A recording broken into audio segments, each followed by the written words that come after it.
students who had gotten through clearing or who had worked in clearing. So we have first-hand experience of working in clearing. We have first-hand experience of sort of from both sides, from the student and from the admission staff side. In 2019, which is a year ago, last summer, I was working for clearing in University of Brighton. So I was part of a call center that was answering people's calls or doubting a call. In terms of clearing, I just want to reiterate the fact that you can automate your entire process using a bot. So get it today. Namaste everyone. Welcome to our 12th podcast. Thank you for all the personal messages for our podcast, and your support is driving us further. So talking about today's podcast, today we will be knowing more about rapid changing world of artificial intelligence, machine learning, and intelligent automation. New guest for our podcast is the founder and CEO of Unitec. It's Shuvechchha Ghimire.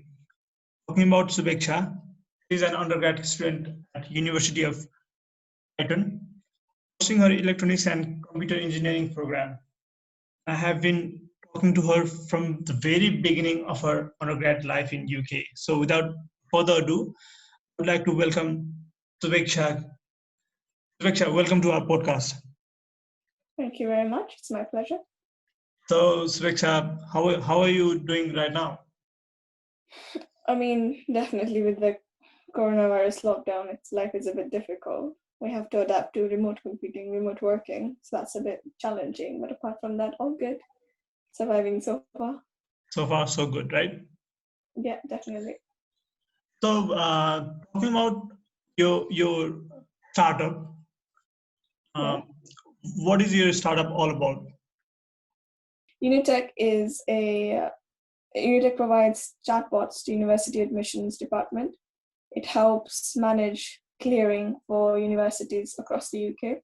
Clearing is a process where universities provide impromptu admission to students that meet the eligibility criteria. This is not part of the normal admission cycle for the UK and catered towards students that haven't received their admission offer before July or after May. This provides students with a choice as to what they will do the next year. So clearing for universities is usually a very intensive process in that a lot of management needs to take place within the clearing period. So Unitec is all about automating that process for universities. We do that through conversational AI using chatbots. Okay, so to many of our listeners, might not know what chatbots exactly is. So can you just give a short glimpse of what exactly chatbots do? So chatbots are software applications. When you go to a website and you're browsing through the website, you realize there are certain things you want to ask the company directly. Instead of having them on the phone, calling them on the phone or sending them emails, what you can do with the chatbot is have that conversation immediately.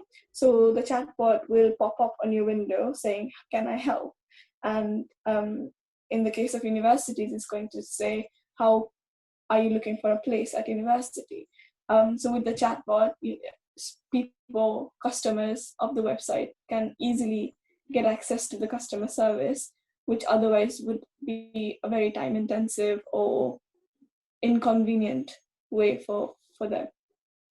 Okay. So that might be a bit helpful for our listener. So talking about your startup, let's go to the beginning days. Many other entrepreneurs, they come up with different kind of obstacles in life, and they try to bring a new approach, and that approach finally gets into a business model, and that's how many of the startup is right now running in the world. So in your case, was there any kind of difficulties when you were searching for any universities? So is that a reason you came up with this chatbots thing? In my personal experience, I didn't really have a very challenging university hunting experience. Okay. But in 2019, which is a year ago, last summer, I was working for clearing in University of Brighton. Mm-hmm. So I was part of a call center that was answering people's calls. So students were calling us up and asking if there were places available. And while I was doing that, I realized that a lot of the things that we were saying to the customers, to the prospective students, could be automated. And I also realized that students didn't really like speaking on the phone. There was like an awkward silence, awkward conversation happening to one another. Yeah. So because the thing is, like, over the phone you can feel the human emotions, you can know the detail rather than through the computer or a machine, you know. So like for an example, if I'm in a hurry, that I might say, please can you do it fast, or please can you go a bit more deep into this thing, whereas the computer won't know our human emotions, won't listen our, won't know our the circumstances, right? So um, I I think phone might be a bit good or a bit connecting things rather than the computers, right? I mean, that's one way to look at it. But imagine you're in a generation where you've been texting for as long as you can remember. You prefer texting. You do not like to sit on the phone and speak to your grandmother. Does that okay? That was not a good idea. But what I'm basically trying to say is, okay, let's imagine this scenario. So basically, we are in a generation of stories, right? Instagram stories, Facebook stories, Snapchat Definitely. stories. Yeah, I mean, if you're talking on a phone with, okay, this is not a very professional example, but you'd much rather talk to your crush on over a chat or over a text, because other than calling out them on the phone. That's because it's impersonal. So that was the point when you realized that this is the gap which I can fulfill between this can be the gap, or this can be the bridge which I can build between the what do you call probable undergrad students and the universities, right? Definitely. I mean, I could explain that a bit better with like example. Sure. Imagine you were given a predicted grade of AA and A in your A levels, right? And you got your A level results, and now instead of AAA, you have EEE. So the university, your entire, like, you are in a very emotional state. You are very disappointed with the grades that you've gotten, and to sum up, to call a university salesperson, call center, and say, I've gotten a really bad grade. Can I switch back to another course, or can I get placed in this course? Please, would you help me? That's a very personal and emotional experience. And I think I got you. I think I got you. Yeah. So continue. You can continue. Yeah. And the person on the other end might not be very familiar with how to deal with that kind of emotion. You don't believe that they will relate to what you're going through. So a chatbot, on the other hand, because it's a robot, you're talking to a robot, you know that it's not going to judge you. You know that it's going to give you the answers right on the point. You're not going to have to like spend hours sort of finding the reason why you chose this university, which is one of the questions that gets asked. So that's why chatbots are relevant to younger generation who are very much into text messaging or texting basically, instead of calling on the phone. Okay, so you give the answer to my next question, though I'll be asking you the same question, like, what do you think makes chatbots great? Why are chatbots great? Yeah. First, what makes chatbots great? Okay. The first is they are available on the website. They provide instant customer service to people who are browsing on the website. For instance, you are on an e-commerce site and you sort of find the kind of sofa you like, but it's not in the right color. You can sort of text the chatbot and get an instant answer whether there are other colors available. So it's like an instant customer service while browsing the website. You don't have to wait on long queues to speak to your customer service staff. Okay. The second thing that makes chatbot suitable and great is that for students, it prevents them hours of website browsing. For instance, I want to find about, like, for instance, a student applying to university wants to find about whether they get in, whether they fit the eligibility criteria, but also whether they have the right accommodation, whether whether they are going to like the professor or not, whether they can work on the dissertation that they want. Like there are multiple factors that affects how a student chooses the university that they like. So these all factors can be answered by the chatbot very quickly. Okay. Very good insight you gave to us. So this was all about the chatbots as an industry, right? So talking about your own startup, Unitec, tell us something which is very distinct and which is a very unique selling PSP, unique selling position of Unitec. So basically, Unitec the founding members of Unitec were students who had gotten through clearing or who had worked in clearing. So we have first-hand experience of working in clearing. We have first-hand experience of sort of from both sides, from the student and from the admission staff side. So we have a better understanding of what the clearing needs are for universities. Okay. We understand another important selling point, because we are a startup, because we are a small team, we can work on making the Unitec bot very much customized to university. So we can exactly work the extra mile and make sure that the existing system that they have sort of fits in with the chatbot, or the chatbot fits in with the existing system, which is, I think, a very important, a crucial thing for universities when they're looking for off-the-shelf products. Okay, great. So Shuvechchha, my next question would be, though it is more similar to the previous question. So how do bots improve customer experience and of manual operators? Yeah. So imagine when you're calling a company, you call the customer service, and then that customer service assistant is not knowledgeable about different aspects of the program or the application you're using, right? So what the customer service assistant has to do is to put you on hold, speak to the relevant department, or forward you to relevant department. This sort of takes a lot of time. As opposed to this, a chatbot can instantaneously answer your question. This fast query response cycle is what makes the chatbot attractive.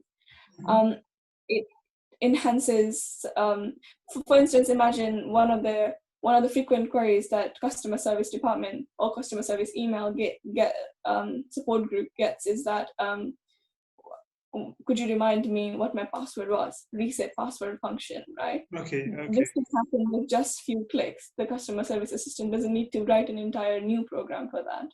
He needs to just press a few buttons and get to the link to reset your password. A chatbot, on the other hand, so it answers your queries immediately. It sends you the link immediately to reset your password. So this kind of speeded up response is very desirable. Okay.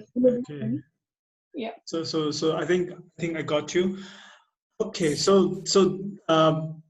Moreover, the manual operator is kind of conventional kind of work, or it's kind of traditional, whereas chatbots are more of artificial intelligence. So the word itself says will do the things more easier and more timely.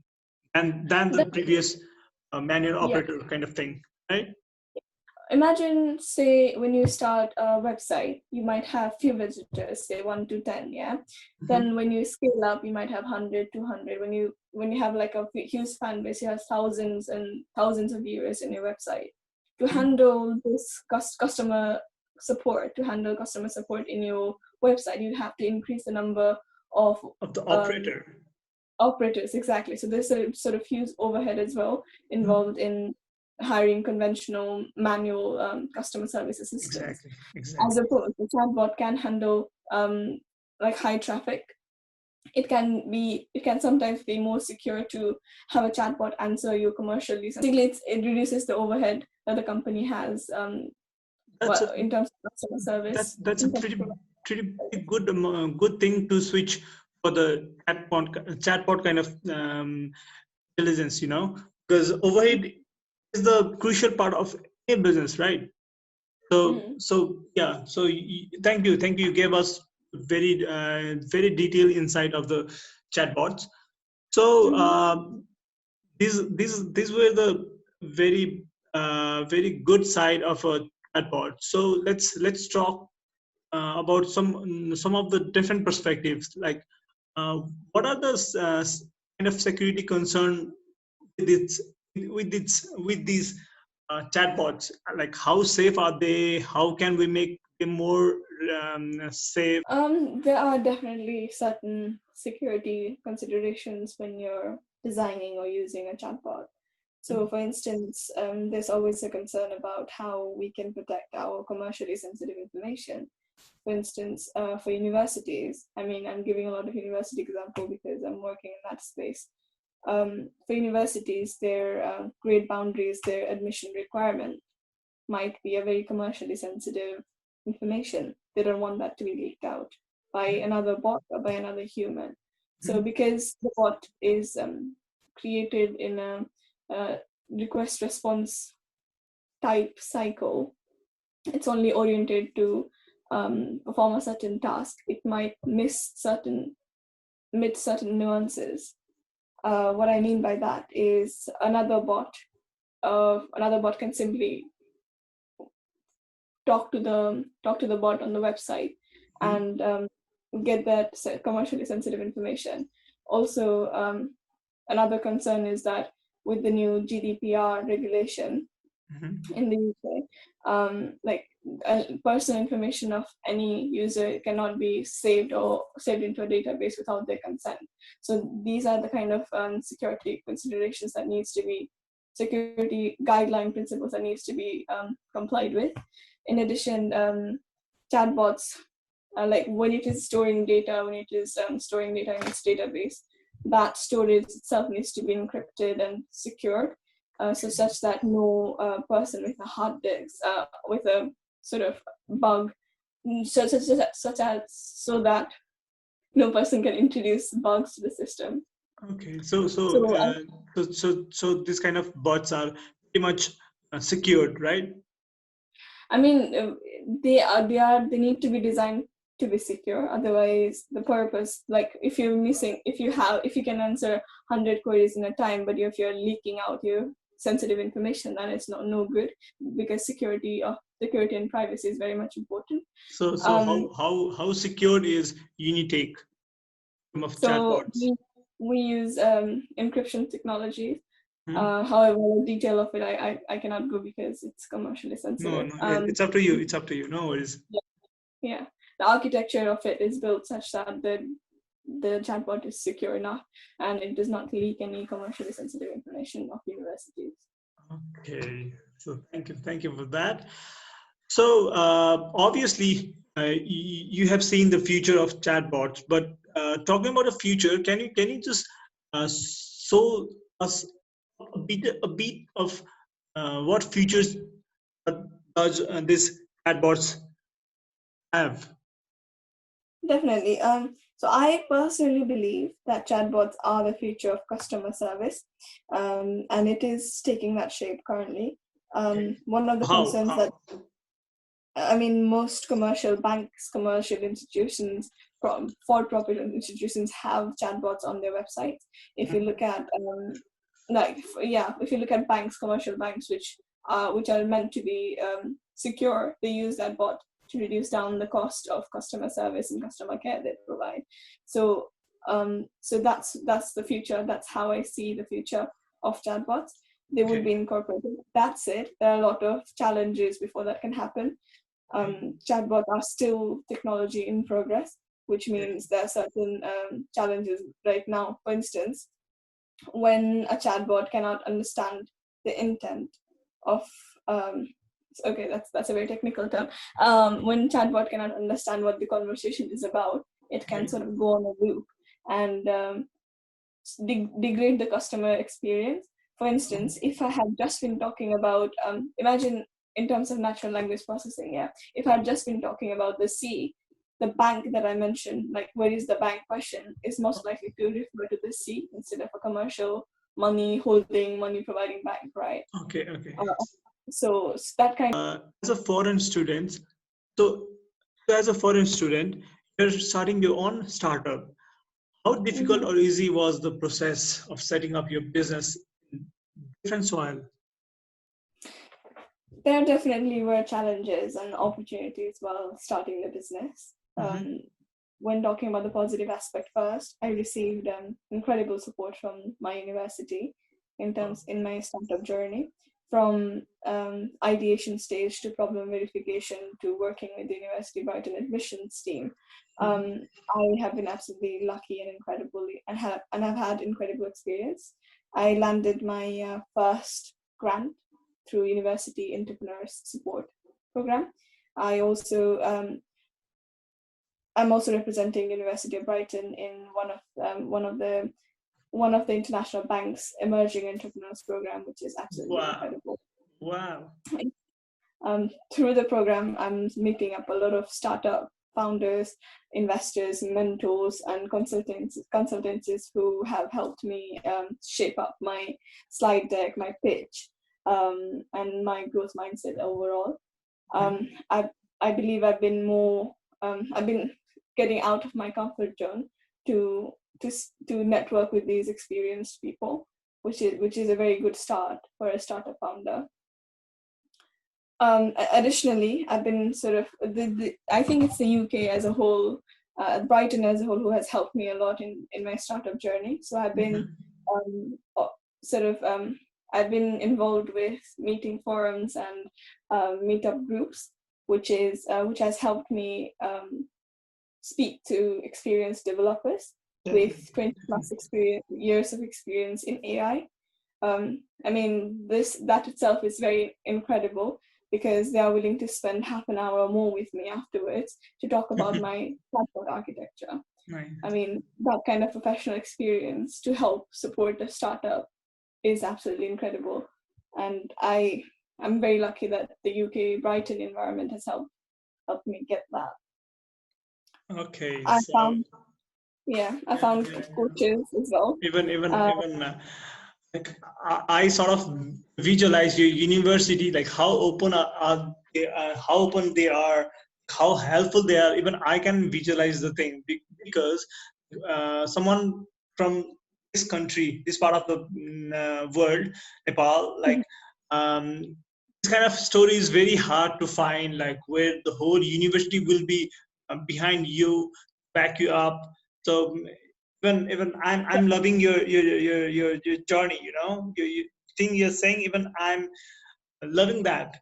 So that's a very good thing for any students, because the whole university is after you. So that's a very good thing. Yeah. I've been absolutely lucky about this. They've been helping me a lot. They've been introducing me to legal. So you recently talked about the program from the World Bank, right? Yeah. From an international bank, not the old. Sorry, bank. what is the program all about? What is its name? What is its outcome? Or what is the program all about? So it's called Santander University's Emerging Entrepreneurs Program. It's basically to help founders of 82 different startups, to help them accelerate their product development, help them launch their product, and basically help them network with investors, mentors, coaches, and all of which sort of adds up to the founder being able to launch their product and being able to meet their deadlines. Basically, they help us polish our skills as founders.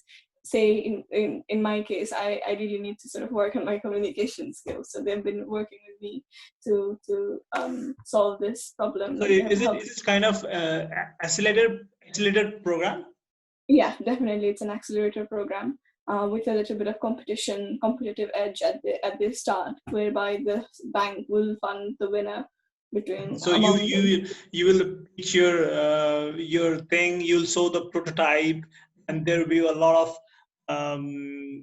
investors who will be investing upon your idea. Yeah, definitely. Wow! So you are in a very good platform. I must say that. Yeah, so far I've been incredibly lucky. Okay, that's great. That's great. So how friendly are the laws for an international students start as an entrepreneur in UK? One of the legal challenge that I faced while starting the business was that I couldn't register the company as a private limited before I graduated. So I had to wait until graduation this year to start the business setup as a private limited. That said, I could be engaged in non-trading activities such as branding, customer research, product development. I just couldn't sell before as a student because a student visa doesn't allow for self-employment. Another challenge is for an international student for me here is that the cost of labor is a bit too much. It's not too much. The cost of labor is higher compared to Nepal. Okay. So for a startup, I think that's one of the major sources where your money is going in, and you just need to be sort of wise about it on how to manage your resource. Okay, so though the cost of labor is higher, I'm pretty much sure that result they will give to you will be much more better than anywhere rest of the world. I mean, definitely in terms of AI, there are not a lot of developers, but say in designing websites or in designing architecture, the skills that a developer has, say in India, in Nepal, in UK, is pretty much the same. It's just that the cost of living is higher than Nepal, which is why the cost of labor is a bit higher. Yeah. So using to see that the UK IT industry consists of 16 to 18 percentage of women participation as a workforce, right? So, so what do we think the reason behind like 16 to 18 is not that good? So, what do we think the reason behind? Definitely, when you look at it the first time, look at the numbers, it is surprising. But based on my personal experience as a student, as an engineering student, and as a founder, I realized that it's not surprising at all. This is because of multiple reasons. First, when I started university, there were 65% plus female students in my cohort. This went from 65% to 25% plus in my third year. So a lot of female students were dropping out. Okay. This dropout was partially because they were doubting themselves, or because they went to placement and realized that the industry was not for them. I had a very close friend of mine who is very smart and proficient in engineering skills come up to me and say she's thinking of taking another 4 years of teaching as an undergraduate. I was really shocked. She doubted her capabilities to be in the industry. It took a while. Like, we encouraged her to see her skills and not judge herself too harshly. before, and she's finally decided she wants to do a master's now. So that kind of advocate circle is probably what's lacking in the workforce, and it's making women participate, making women not rather than they're not capable of, they have not been guided very much, they have not been guided very well. I mean, there are certain subtle things that makes makes a girl, makes a woman less confident in her skills. For instance, language that is used in classroom, or language used in defining a certain tech role, right? So if I had somebody come up to me and say, why don't you hire senior brothers of your course and have them help you build the chatbots? And I asked them whether I could ask for help from senior sisters. Like this kind of perception that only guys are good at what's the word? Good at chatbots or good at tech sort of makes a girl from an early stage not very. She doesn't believe that she's going to do good in that industry. Definitely. Another example that I've seen very much is I had a guy friend come up to me and say I got high grades on one of our assignments because I was a girl and the examiner liked girls. I mean, it was absolutely preposterous, but these kind of languages used in defining successes of women also hinders other women's capability or the woman's confidence achieving success in universities. I have been absolutely lucky in that I have an absolutely amazing advocate circle. I've received positive encouragement from my professors. I mean, I want to be the 16 or one of the 16% who I want to be in the 16% that encourages other women to to not stress out themselves and to be involved in the tech, to not think that tech is only for guys. I want to empower women, and I want to just basically encourage them wherever possible, and to encourage them to have an advocate circle for themselves. Yeah, that's a very good saying from you. So talking about your own chatbots, how small businesses can benefit from your chatbots, because for an small businesses, even the websites might be costly kind of thing, but if we can teach them, or if we can help to know them about the benefits of the website, they might go for the website kind of thing. But having said that, small businesses means that have small amount of capital, right? So how can chatbots be beneficial for small businesses, so that after listening to our podcast, they might be thinking for their own chatbots? I mean, small businesses, if they are intending to provide customer service, customer care, a one-person salary for a year, at least in the UK, is equivalent to the cost of making a simple chatbot. So, a 1 year budget spent on clearing for us is the budget that is required to acquire the chatbot. So basically, my argument would be that just think long term, think about your customers. They don't want to wait on the line to speak to you. They want instantaneous service, instantaneous answers. So if you can provide that, it can actually help your brand image. It's going to be a little costlier at the start, but in the long term, I think it's going to reap you much more benefits than the cost it initially had. Definitely.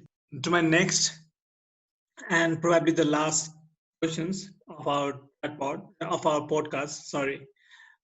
Can you just say me tell me ceiling? No, not exactly the figure, because it might be different. It might vary from time and again. So can you just tell me the time that I need to have, or and the money factor I need to consider before going for normal in a sense, very basics chatbots? So imagine, so if you have a customer service script ready, and if you have the data set required for that, for instance, so basically if you have a workflow, say a customer calls you up and says, can I have a password reset, please? And then you have like a structure that goes, that the customer service system goes through, then you can have that developed within a chatbot within a few weeks. Mm-hmm. Within a couple of weeks you can develop a structure and sort of have it embedded on your website. But if you were looking for higher, like better services, like a user interface where you can edit the kind of response your chatbot is going to give, or where you want to make the chatbot very emotionally intelligent by using artificial intelligence tools, then that cost is going to vary. But the minimum cost, it is kind of hard to predict, depending Definitely. Because when I know that my questions might not make any sense, but the thing is, like, even for the basics, like just for the conversation kind of thing, or just for the reply kind of thing, if I think of having my own chatbots, so my cost. If I was to sell a chatbot to you, basically, for your website, Sorry. if I was to sell a chatbot to you for your website, Okay. I would probably, the minimum cost that I would take is going to be the cost of the server, Okay. and the cost of the labor, right? So it could be around definitely, because you have said it in a very good way. So that is the cost, you know. Thank you very much. Thank you very much for the. We're gonna have but here. Obviously. So hopefully, we have come to an end of our podcast. So is there anything which I forgot to mention, and which is there anything like you want to say it? I mean, in terms of the women empowerment, I just want to reiterate the fact that it's very important to improve the language that we use to encourage more women. It's important for women to be more, to surround themselves with a circle that believes in themselves and that advocates for themselves, for them. It's important to understand, to not self-doubt yourself, and to identify particular skills which you are bad at so that you can improve on it instead of blaming yourself.